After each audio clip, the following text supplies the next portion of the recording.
ज़ात पेश कंदो त मां त अखियुनि खे रखंदो छो त मुंहिंजी हक़ीक़ी मां पंहिंजे महबूब मुर्शिद सां मोहबत आहे। सुभान अल्लाह तो सुणा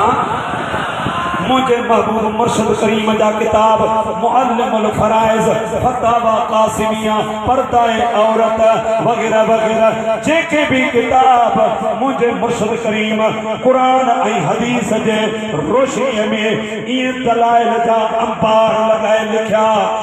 करीम बख्श फकीर जे अॻियां जेको फिरको या फिरकी रखंदो मां अखियुनि ते रखंदुसि छो त मुंहिंजी महबूब मुर्शिद सां मोहबत आहे। जेकॾहिं तुंहिंजी पंहिंजनि सां मोहबत आहे तो ॻाल्हियूं मञ। मुल्ला बाकर मजलिसी हयातुल क़ुलूब जे जुल्द नंबर 3 में लिखे थो त मुंहिंजे नबी पाक खे 4 न्याणियूं हक़ीक़ी सुभान अल्लाह ॾाढे जवान चैलेंज सां चवां थो गार खां असां वटि कान्हे दलील ॾेई सघूं था 4 न्याणियूं हे त हवालो थो ॾियां कुरान त अञा पढ़ियो ई कोन अथव। या अय्युहन नबी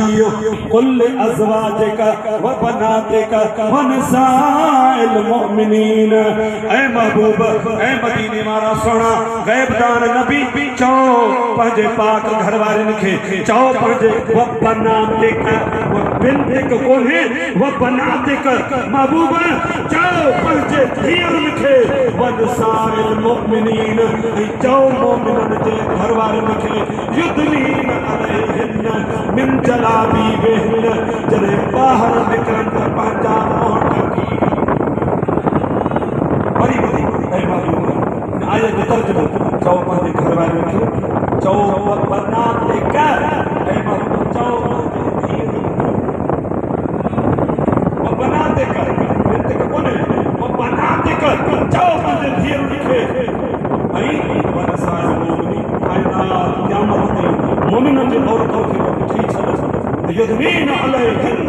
मिन जलाबीबिहिन ॿाहिरि निकिरनि पंहिंजा मुंहुं ढकीनि। मुंहिंजा अदा क़ुरान मां साबित थियो त नबी पाक जी हिकिड़ी न्याणी न बल्कि 4 हक़ीक़ी न्याणियूं आहिनि।